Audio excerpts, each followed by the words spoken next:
With Man City rocking 10 changes in the Champions League, this is definitely a week you want to play a chip. Now, I've already played my free hit chip, but Baker has still got his in play and looks likely to play it in game week 13. We wanted to put a video out to you early, but you're not going to get much from me. So here are Baker's game week 13 free hit thoughts.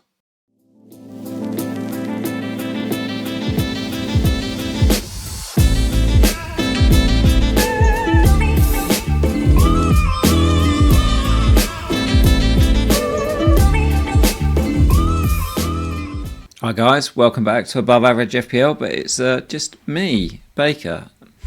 I'm no good at that hosting stuff, this is for Adam, but quick little video because I'm on free hit. The reason why it's just me is because I'm the only one on free hit. Adam's used his in game week 4. We'll be back Thursday night to just preview the whole of the weekend and look at not just free hit, but triple captaincy, do we play it? And wanted to just get a quick video out now before the Europe games come, because they might sway things significantly. But my initial views, why I'm taking free hit this week, how it looks fixtures wise, and a little draft. Actually, 2 drafts. I've got 2 drafts for it.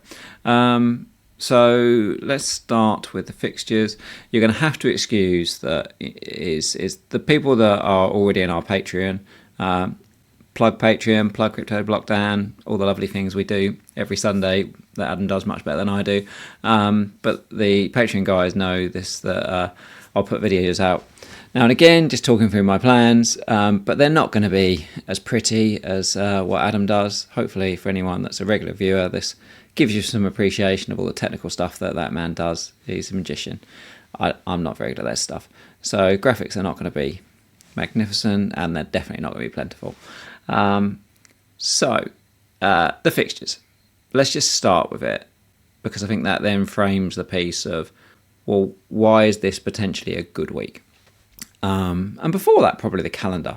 Yeah, what we're going into is we've got this game week, which actually that's not without its fixture congestion, is it? Because we've got Europe now, we've then got the weekend, and then we've got another midweek of Premier League, and then we've got Premier League again. So one of the things is probably is about now is it's the first, like 14-15. I'm a little anxious about it because of the midweeks. Do we see any random rotations, either during the midweek or after? You could say that's actually a positive. Like, for example, if you don't free hit this week, you've got the ability to react. Yeah, if somebody gets, we've seen it. If someone gets injured, bang, you've got to try and make a load of changes, really quickly. A couple of people get injured. Then free hit might help. Albeit, my view is, well, if they're out 14, they're probably out 15. We've got some people that are now getting quite close to yellow cards. So Munoz, for example, is on 4 yellows. So if he picks up one this weekend, misses the midweek game. If you're a team that's got a few of those, you might think, maybe I'll be what I would class as opportunistic across 14 and 15 with free hit if you're not going to do it this week. And then you move into 16. 16 looks like a fun fixture. One of the reasons I like 13, though, is there's not a lot of fun fixtures. Like, I like the ability that I'm going to lean heavily into 4 teams when most people don't own a huge amount of those teams. I mean, everyone owns Haaland, obviously, but actually outside of that, the ownership is very, very low. And we've got City, we've got Villa, we've got Liverpool, we've got Brentford. Nobody owns those guys. Yeah, is Thiago, for example, like, he's not been killing people's ranks. Everyone that's got him is like amazing. Adam's absolutely loved all the points set off him, but not that many have him. Albeit some more will this week because he's been quite heavily bought. But I like the idea of limited number of good fixtures. Yeah, I think a lot of people would say, oh, look at 16. They're like, oh, I could go on this fixture and this fixture and this fixture and this fixture. The more good fixtures there are, the more opportunity is that somebody else can also have a good week. Actually, when this is like one game week of single game week players versus everybody else single game week players, I just like the idea that I'll chancy odds that I'll look at the projected points, look at the projected goals, look at the projected clean sheets, and go, I'm going to go with those guys. One nuance about free hit that I hadn't really considered this year is DEFCON. When you think about it, on free hit, you want the teams with like the highest clean percentage. Well, the highest clean percentage usually means the least chance of DEFCON. You want midfielders that are going to, and people that are going to brace. So it's almost like this. We've done a lot of floor and ceiling, but it's actually almost impossible to pick floor picks. You have to really go with it, lean into the ones that are potentially definitely going to get the clean and definitely going to get the, or not definitely get the clean, but most likely to get the clean, most likely to get the goals. But by their nature, for example, if you pick any defenders this week on free hit, if they don't clean, you're probably looking at 1 or 2 points. That's the best they're going to be. So you look at, say, for example, Senesi at Bournemouth, you're taking him on, well, he's got a 29% chance and he probably starts on 3 points. They're conceding 2 goals a game at the moment, but hey, he gets his DEFCON, so he starts on 3 points. It is risky. I think that's going to be the same whenever you do that, because the methodology of how we pick a free hit doesn't really change. You still want cleans and goals. You got to go for it. So I like this. If I look at, let's have a look at my team. Look at my team. Yeah, my team. So I've only got 1 transfer. I've got 1.7 in the bank, so I've got plenty available. Pope away at Everton isn't bad. We know he gets saves, so I would expect him to at least get 3 saves. And so he's, again, probably a 3-point floor. And then you've got Senesi, Richards, Virgil. Again, don't hate them. Do not hate them. We've just seen Everton obviously keep the clean against Man United. It's at Palace. Could be fine. Rice and Saka in midfield. Semenyo if he's back. Bumo, Sarr, all good guys. And then lead to Mateta. I mean, I wouldn't pick them if they're not bad. So I haven't activated it yet. I'm gonna leave it as late as possible. I want to see what happens in Europe. I wouldn't be gutted if I had to roll these guys out. Definitely wouldn't be gutted. I could even sort of lean into that Newcastle one, for example, and play Burns, maybe instead of Rice. I don't know. I'd probably just play the 11 I've got on the screen right now. But it's definitely no disaster. I could lose on free hit to this team. I'm very, very mindful of that fact, but I think that, again, it'll come down to that every week. Saying that, yeah, if we go back to those fixtures again and put them just in this order of projected goals and clean sheet, yeah, I've got double Arsenal attack, which is the 7th highest team for goals this week. I've got Bournemouth attack, which is the 8th highest. I've got Man United attack, which is the 9th highest. Yeah, when we look at the other side is, all of my defenders are like 30% or lower. And for anyone that watches our team selections, we like to try and concentrate on, do you have the guys that from the 2% projected goals and 40% chances of cleans? And I think you just got to take the opportunity. Hope for the best. I don't know what else you can do from it. So I'm going to load into Man City. I'm going to load into... when I say load into, I'm definitely going to have free from Man City. I think that's just an easy. Both sides, fantastic. I'm probably going to have free from Brentford. I'm likely to have at least 2, if not 3, from Liverpool. Villa, a couple maybe. And then outside of that, it'll just be like Talisman Theory. And probably semi-reaction to the fixtures. So let me, it's going to be a pretty short video this, but let me just have a quick look at one that I've had a go at. Do I think this will be my final one? Well, you have to tune back in on Thursday and we'll see where we're at.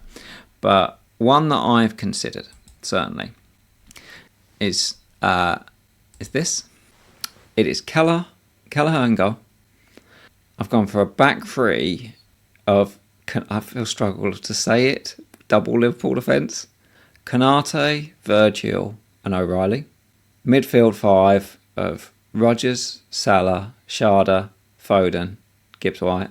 Forward line of Haaland and Thiago. Absolutely nothing on the bench. Absolutely nothing. Mark Guiu, Heaven, Klein, Lecomte. This is putting as much money as anyone can physically put on the pitch. That's 2 3.8 defenders, a 3.9 keeper, a 4.2 striker. So when you think about it, the game starts with 4.0 keepers and defenders and a 4.5 striker. So in game week 1, if you wanted to put the most money on the bench, most money on the pitch, you couldn't put this on it, and you couldn't put anything like what you've then got on this bench here. So this is probably, I think, like the most I've ever in the entire game ever been able to put on the pitch in terms of value. Certainly at this time of the season, which is interesting in the opportunity. You know, we've actually got a little bit where we've got these defenders that are very, very cheap. But yeah, anybody doesn't play, I'm stuffed. Might get Mark Guiu as one pointer, which is always risky, especially with Pep in it. What if I get O'Reilly or Foden? What if it, you know, it could easily be, couldn't it? Cherky, Doku, Savinho, all those guys. Foden, Marmouche is back. Could happen with Foden. And then obviously Aït-Nouri over O'Reilly. It could happen.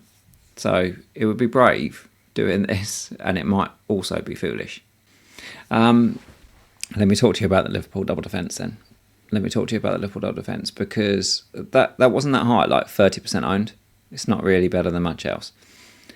They're pretty low owned for a start. I think at West Ham, there is a chance that those guys get DEFCON. There is a chance that those guys get DEFCON. And then there's also a chance that they just bang a header in. Let me try and see if I can see it. Now, I will say, Opta data from the Opta analyst site, you can go look at it.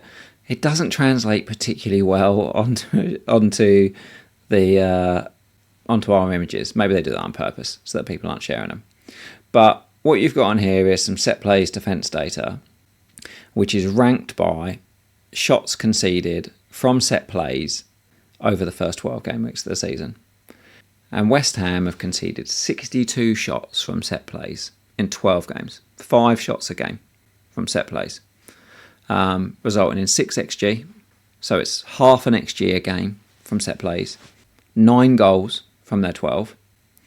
And actually, 36% of the goals that they've conceded this season have been from set plays.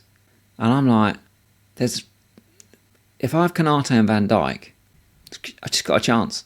It's just like, can I buy the ticket to the raffle where they might clean, they might DEFCON, they might score.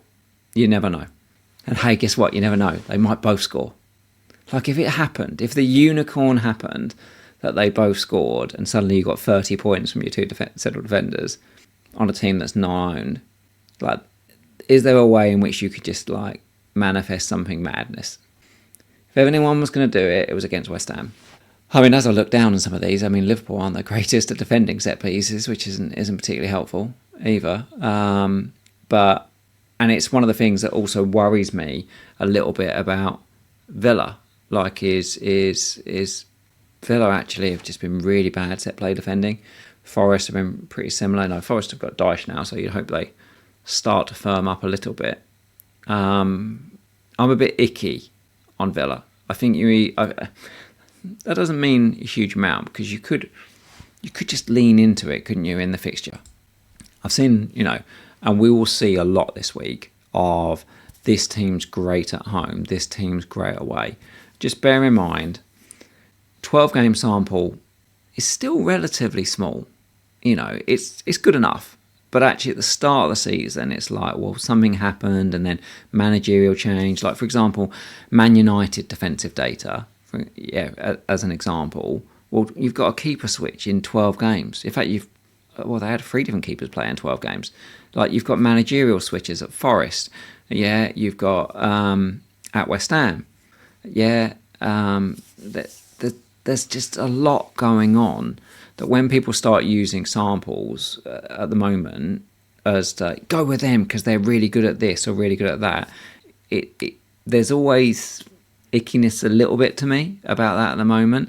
And then what happens is if you then switch it to home or aways, for example, on those ones, and say, well, this team's especially good at home. You've now gone half the sample, and I'm like, I don't know. I'm not saying you shouldn't use it, because there's definitely value to in it, but I don't think there's a lot needed to be said to say, is Man City v Leeds a good fixture? Yeah, bookie says it is. Is Liverpool v West Ham a good fixture? Yeah, bookie says it is. That'll do me. Is Brentford Burnley? Yep. And is Villa Wolves? Yep. Albeit probably the least of those ones, which is how the bookies have got it. It's the fourth best on goals and the third best on clean sheets.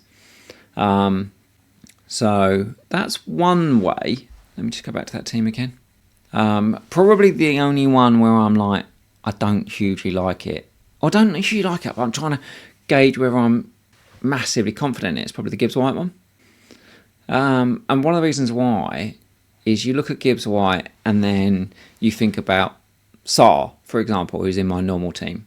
And I'm like, am I forcing something here? Because Sarr's so good. It's just been quite unfortunate that he's been able to dodge him loads and loads of points. But Gibbs White is playing second striker. He's almost playing the Sarr role. They did, bung 7, whatever it is, past Brighton last season. He is the talisman. If he gets limited minutes in midweek in Europe, that would be really helpful. If it was like 60, 70 minutes in midweek in Europe, I'd really like it. Really like that a lot. Happy to try and find a place for him. I think the other guys, Sharda, for example, over Dango, I just like the minutes. I think about the fact of he plays 90 minutes all the time. Dango sometimes does not. Against Burnley, as we saw with those that own Enzo, you want the guy at the end of the match. So I'm gonna go with Sharda. Rodgers just in, Salah in, Foden as long as we think he's playing in, Haaland, Thiago done. O'Reilly there. The other option of one that I was messing with at the moment is you just lean into that. Lean into Gakpo. Sounds like Wirtz is still out, missing training this week. So you go Gakpo over Gibbs White. Really like that front seven. And then that opens up positions. You get a bit more money because you're not down from... you get a bit more cash, some might say, because you don't have Konate, so you go down to, say, Cash in that. Cash could be Collins, one of those two, I suspect. Albeit, I was looking at like the BPS data for the last few weeks. Coyote quite often out BPS's Collins, and Van den Berg quite often out BPS's him. It's just, in my brain, I think Collins is more likely to score. There's no data suggesting any of them want to score, really, at the moment. But in my brain, historically, Collins has been the better baller, when it comes into the box. And that would side me. If I could, I'd go Collins on it, I think. And then Emery Martinez versus Kelleher. It really is very little in it, if nothing in it. Is one of the things I was looking at is, who do I think might get a 10-pointer?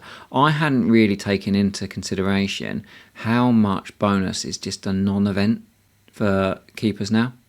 So I think the most is Rofs with 5. I think you've got like Vicario around those numbers. You've got Emery Martinez and Pickford, is also on 5 with Rofs. And then I think Emery Martinez and Vicario on like 4 for the season in 12 games. But when you take, for example, obviously Emmy got 2 because he got a penalty save. You got Pickford got 2 last night away from home. And his other game he got, I think he got 3, was away from home. Rose is pretty much all away from home. They're only really getting bonuses in these games where they almost like shouldn't have kept clean or had to play incredibly well to get a clean. So I just think you're not going to get any bonus from a keeper this week, and you're probably not going to get any saves. They're all floor picks. There really are 2 or 6 picks.